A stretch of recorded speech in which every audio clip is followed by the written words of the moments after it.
मेरे बच्चे, कोई है जो निरंतर तुम्हें ही देखता है। केवल दिव्य आत्माओं के पास आज का संदेश पहुंच पाएगा, क्योंकि इस संदेश के हकदार केवल और केवल वही है। मेरी प्रिय बच्चे, यह संदेश आज के दिन तुम तक पहुंचने का अर्थ है शीघ्र ही तुम्हारी मांगी गई सभी मनोरथ पूर्ण होने वाला है। व्यक्ति की गति, स्थिति और परिस्थिति कब बदल जाए यह कोई भी नहीं जान सकता है। सोने के पलंग पर विश्राम करने वाला एक पल में कैद खाने में बंद हो जाता है और सूखी रोटी खराब जीवन यापन करने वाला एक पल में महलों का मालिक बन जाता है, क्योंकि हर एक चीज जीवन की गति और परिस्थिति को सबसे बड़ा मालिक देख रहा है। यदि आज तुम कष्ट में हो तो यहाँ मत भूलो, कोई है जो निरंतर तुम देख रहा है, तुम्हें देखकर मुस्कुरा रहा है कि तुम कितने धैर्यवान हो। मेरे बच्चे, मैं व्याकुल हूँ तुम्हें अपनी गोद में बिठाकर दुलार करने को, परंतु मैं तुम्हें इस सृष्टि में भी श्रेष्ठ पद और सम्मान इसलिए दिलवाना चाहती हूँ क्योंकि तुम उसके हकदार हो जिसे तुमने अपने सत्य कदम से ही उसे कमाया है। अंकल 600 सुनील अवश्य लिखे उस महान उद्देश्य तक पहुंचने के लिए मेरे प्रिय बच्चे दिव्य लोक में बैठे तुम्हारे अभिभावक देवदूत तुम्हें देखकर मुस्कुरा रहे हैं। उनकी प्रेम दृष्टि तुम पर बनी हुई है। वह तुम्हें बताना चाहते हैं तुम्हारे लिए उच्च उत्तम दिव्य लोक के द्वारा खुल चुके हैं, क्योंकि तुम प्रतिदिन भले ही छोटा किंतु आध्यात्मिक अभिभावक करें। मेरे प्रिय, आज मैं तुम्हें अत्यंत गहराई बात बताने जा रही हूँ जो तुम्हारे जीवन से जुड़ हुई है। मैं जानती हूँ तुम्हारा मन निर्मल जल की तरह स्वच्छ और पवित्र है और तुम अब भौतिक वस्तुओं की अधिक लालसा भी नहीं करते हो, क्योंकि तुम्हें तो उस अलौकिक रत्न की लगन लग गई है जिसका अभी विनाश नहीं होता। विश्वास करें, जिसकी कल्पना तुम मस्तिष्क में कर रहे हो वह तुम्हें जरूर मिलेगा, चाहे वह अलौकिक हो या अलौकिक। तुम्हें सभी प्रकार के सुख सुविधा अवश्य ही प्राप्त होंगे। यह मत सोचना क्या, कब, कैसे और क्यों नहीं हो रहा है। विश्वास करना कि यदि तुम्हारी भावना सच्ची है तो वह तुम्हें मिलकर ही रहेगा। भाग्यशाली अंक 333 लिखे अपनी कोई भी इच्छा प्रकट करें। मेरे प्रिय, अब मैं तुम्हें जो कहने जा रही हूँ उसे ध्यान पूर्वक सुनो और अपने मन में धारण कर लो। मेरे बच्चे, मेरे अधिक प्रेमी बच्चे होते हैं वह उन्हें इस सृष्टि में कभी भेजते हैं जब उनका कोई विशेष कार्य होता है जिसके द्वारा मैं अपना कार्य करवाना चाहती हूँ, और सारा श्रेय उन्हें ही देना चाहते हैं। जैसे एक माता अपने बच्चे के साथ बैठकर उसका हाथ पकड़ ढाकर उससे चित्रकारी करवाती है और फिर सारा श्रेय उसे देकर प्रसन्न हो जाती है कि यहाँ मेरे बालक ने ही तो किया है। ऐसे ही ईश्वर रूपी माता अपने प्रिय संतानों के जगत के महत्वपूर्ण कार्य हाथ में पकड़ ढाकर और फिर सारा श्रेय उन्हें ही दे देती है। मेरे प्रिय, तुम वही संतान हो, तुम चुने गए हो, किंतु सामाजिक दृष्टि में ऐसे लोग साधारण से भी अधिक साधारण दिखाई पद्धति है, क्योंकि ऐसे लोगों के जीवन में सर्वप्रथम इतने कष्ट और यह आती है कि उन्हें स्वयं लगता है कि वह दुर्भाग्य को लेकर ही पैदा हुए हैं। संपूर्ण समाज उन्हें करीब और हीन समझ लेता है। ऐसा करके भी मैं तुम्हें यह दिखाना चाहती हूँ कौन वास्तव में तुम्हारा अपना मित्र है और कौन शत्रु है। वह कौन है जो केवल धन या ज्ञान के कारण तुम्हारे साथ रहता है और कौन है जो सच में तुमसे प्रेम करता है। फिर कुछ ऐसा होता है कि उस व्यक्ति का जीवन पल भर में ही बदल जाता है। मेरे बच्चे, मैं एक ऐसा चमत्कार करती हूँ कि वह से सीधे अर्श तक पहुंच जाता है और लोग कहते रह जाते हैं अंधेरे में पड़ी डीने वाली कैसे अधिकारी बन गया है, भूखे पेट सोने वाला आज ही कैसे दूसरे को खिलाने वाला बन गया है, सफलता को तेजी से आकर्षित करने वाला भाग्यशाली अंक स्वस्थ संसार से लिखे और कहे मैं अपने आशीर्वाद के लिए तैयार हूँ, तैयार हूँ, तैयार हूँ। मेरे प्रिय बच्चे, हीरे की पहचान तो कोयले की खान में ही होती है। सूर्य का महत्व वही जनता है जिसने अंधकार को देखा होता है। तुम्हें जो धन्य का अभाव, शारीरिक कष्ट या मानसिक कष्ट मिले हैं, उसका केवल यही एक कारण है, ईश्वर का सच्चा मार्गदर्शन आप तक सही समय पर पहुंच सके। इसीलिए इस चैनल को सब्सक्राइब कर ले तो तुम्हारे वास्तविक माता तुम्हें हर तरह से मजबूत और स्थिर करके दुनिया को यह दिखाना चाहती हूँ कि तुम सूर्य हो, कोई यह नहीं कह सके कि तुम पर मैं कोई उपकार कर रहा, बल्कि तुम सबसे कह सको तुम इसके हकदार हो। यदि अब तुम्हें अपने सभी प्रश्नों के उत्तर मिल गए तो अपने मुख पर एक सुंदर, एक मिठी सी मुस्कान जल्दी से जल्दी लेकर आओ, क्योंकि तुम्हारी गति और परिस्थिति घूमने की छाप तुम्हारी माता के ही हाथ में है, जो जानती है उस चाबी को लगाने का सर्वश्रेष्ठ समय क्या है। इसीलिए अपनी चिंता छोड़ दो और मुस्कुराओ, क्योंकि तुम्हारी एक मुस्कुराहट तुम्हारे आसपास बैठ लोगों को उत्साहित कर सकती है। तुम्हारा आभा मंडल तुम्हारे घर के वातावरण को शुद्ध कर सकता है। तो देर किस बात की है, आज तुम कुछ आनंद, प्रेरणा और विश्वास की लहरों को पाने के भीतर महसूस करते हुए नाचो चारों दिशाओं में। धन्यवाद कहो मेरे बच्चे, कल सुबह तुम्हें एक चमत्कार मिलेंगे जो तुम्हारी वित्तीय समस्याओं को समाधान करेगा। दिव्या बदलाव के लिए भाग्यशाली अंक 555 अवश्य लिखें। मेरे प्रिय, सब कुछ सही दिशा में ही चल रहा है। तुम्हारा आने वाला समय किसी अद्भुत से कम नहीं होगा। यह समय शुभ समाचार और नई, मेरे प्रिय, तुम्हारे और तुम्हारे परिवार के लिए उज्जवल दिन आने वाले हैं। तुम्हारी वित्तीय, भावनात्मक, शारीरिक और व्यावसायिक फलन फूले के बुरे दिन समाप्त होने वाले हैं। यदि तुम्हें विश्वास है तो यस अवश्य लिखे। तुम्हारे लिए कल्पना से भरी बड्डा कुछ करने जा रही हूँ, इसीलिए सुख रहो, खुश रहो, सकारात्मक भाव में भद्र रहो। तुम्हें अंदाजा नहीं हुआ है कि किस तरह के आशीर्वाद तुम्हारे जीवन में आ रहे हैं। मुझ पर भरोसा करो, मैं तुम्हारे जीवन के हर तूफान में मैं तुम्हारे साथ रहती हूँ। मैंने तुम्हें वह सब कुछ दिया है जिसकी तुम्हें आवश्यकता है, और आगे भी मैं तुम्हारे लिए बहुत कुछ सोच कर रखी है। तुम खुश रहो, सकारात्मक में रहो, तो देखो तुम्हारे जीवन में कैसे कैसे चमत्कार होने वाले हैं।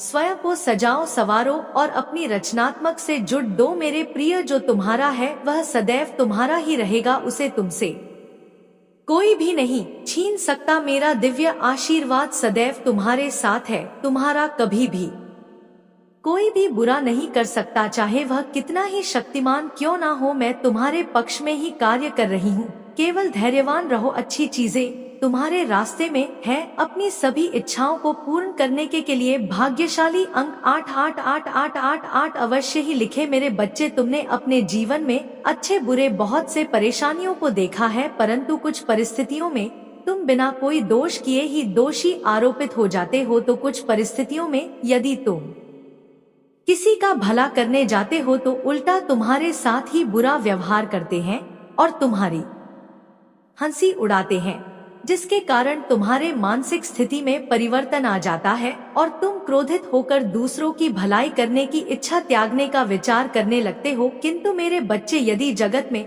हर व्यक्ति एक तरह की सोच रखने लगेगा, यदि हर कोई बुराई से डरकर अपने अंदर की अच्छाई को मार देगा, तो वास्तव में हमारे जीने का उद्देश्य ही क्या रह जाएगा। मेरे बच्चे, एक बात सदैव स्मरण रखना, किसी भी डर के कारण या किसी के गलत बातों के कारण तुम्हें अपनी अच्छाई को नहीं त्यागना है, क्योंकि ईश्वर सदैव उनके हृदय में वास करते हैं जिनके विचार और व्यवहार में वे सच्चाई का वास होता है। मेरे बच्चे, तुम्हें अपनी अच्छाई को नहीं त्याग नहीं है, क्योंकि तुम तो वह हो जो परिणाम का विचार न करते हुए सदा सहायता का हाथ बढ़ाते हैं।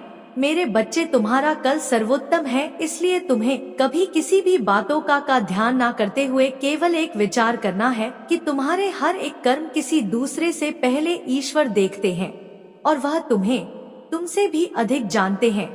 तुमने किस दिन कौन से कार्य किए हो और उस कर्म का उचित फल समय आने पर तुम्हें अवश्य ही प्राप्त होगा। मैं तुम्हें जो बताती हूँ उन पर ध्यान दिया करो, क्योंकि मैं तुम्हें तुम्हारे बारे में बताती हूँ, अपने बारे में यह बात जानते हो कि तुम कौन हो। मेरे बच्चे, क्या तुम जानते हो तुम्हारा वास्तविक लक्ष्य क्या है? अब जो मैं तुम्हें बताने जा रही हूँ उसे ध्यान से समझने का प्रयास करना। मेरे बच्चे, ब्रह्मांड की सभी जीवों की उत्पत्ति मुझसे ही हुई है। जब तुम अपना मूल उद्देश्य समझ जाओगे और जब तुम अपना कर्म चक्र पूरा कर लोगे, उसके बाद सभी आत्माओं को मुझ में ही विलीन होना है। सभी आत्माओं का केवल एक ही लक्ष्य यह है परम तत्व के सत्य को जानना। परंतु मेरे बच्चे, मैं बहुत दुखी हूँ। मेरे सभी बच्चे संसारी चकाचौंध में आकर अपने लक्ष्य से भटक गए हैं। मैं जानती हूँ इसके दोष तुम्हारा नहीं है तुम्हें अपना चक्र भी पूरा करना है,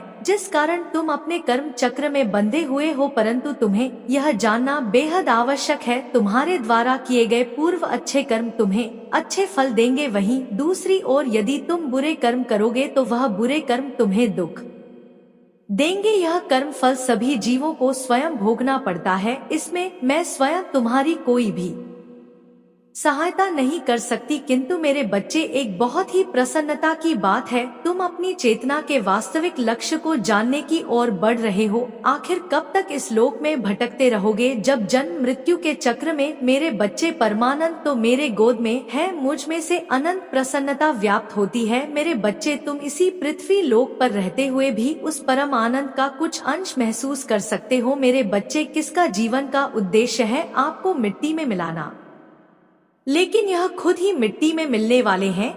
अगर आप अपनी माता रानी पर विश्वास है तो कमेंट में विश्वास लिखकर इस संदेश को लाइक करें।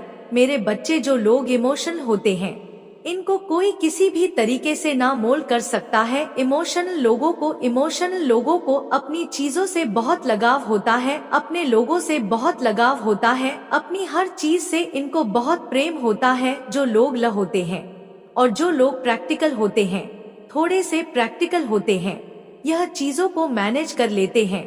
तो माता रानी आपको यह कहना चाहती है कि कोई एक ऐसा इंसान है जो कि बहुत फायदे नेचर का है, और यह इंसान एक मास्क लगाकर ही आपके जीवन में उधर मचा रहा है। और यह कोई एक नहीं है, यह ग्रुप ऑफ पीपल है, यह एक गैंग है पूरी, जो इस तरीके से हरकतें करने पर लगी हुई है। पूरी की पूरी एक गैंग है, 5 लोग 7 लोग हो सकते हैं।